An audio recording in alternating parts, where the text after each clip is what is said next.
Berezniki Perm Krai, 1,600 kilometers in a straight line from Kharkiv, Ukraine. The fire at Russia's largest nitrogen plant, which produces components for explosives, was no accident. Ukrainian long-range missiles struck the factory. Kiev showed the Flamingo missiles a few weeks ago. It was a sign of a change in the rules of the game in this war, because until now, only Russia could harass the Ukrainian rare area. The maximum range is 3,000 kilometers confirmed, with an accuracy of 14 meters to target on this distance. The maximum speed is 900 kilometers per hour. The cruise speed can vary, and this I will not disclose. And the payload capacity is, in the moment, 1,150 kilograms. The problem is that the Ukrainians could only identify targets for attack based on their own intelligence. While their allies help them monitor movements on the front lines, what is happening deep inside Russia has so far remained beyond the reach of the Ukrainian army.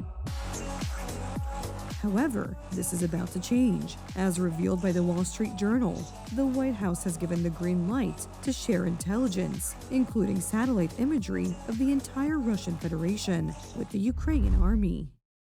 The United States will provide Ukraine with intelligence data, enabling long-range missile strikes on Russian energy infrastructure, U.S. officials said, as the Trump administration considers sending Kiev powerful weapons that could increase the range of attacks on more targets in Russia. These powerful weapons are, of course, Tomahawk missiles, which became the talk of the town shortly after the Zelensky-Trump meeting on the sidelines of the UN summit 2 weeks ago. Regardless of what kind of missiles they will be, combined with intelligence data, they could deal a heavy blow to the Russians.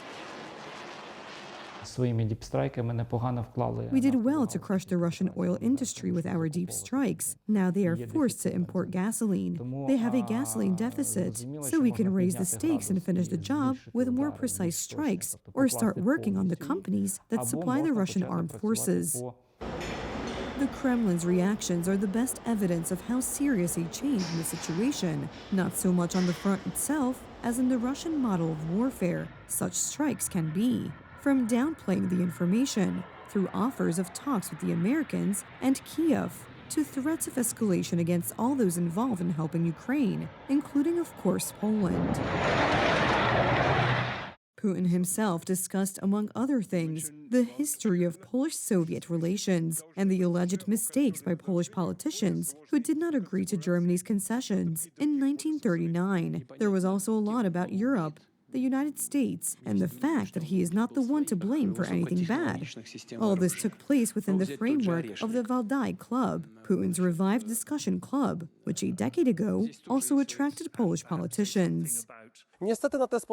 Unfortunately, Polish politicians such as Adam Michnik, Leszek Miller, and Andrzej Rozenek were also invited to these meetings. This was also one of Vladimir Putin's actions, who wanted to install people in Poland who would think in a pro-Soviet way, people who might form a political party that would support the Russian Federation, as we have in some other countries of Central and Eastern Europe. Today, Putin mainly talks to himself. The image campaign is intended to prepare people in Russia for what is inevitably coming. Until now, war has been something distant for the residents of Moscow and St. Petersburg, something overlooked and seen only in Kremlin propaganda. Power, water, and heat outages may be a stark reminder of the ongoing war.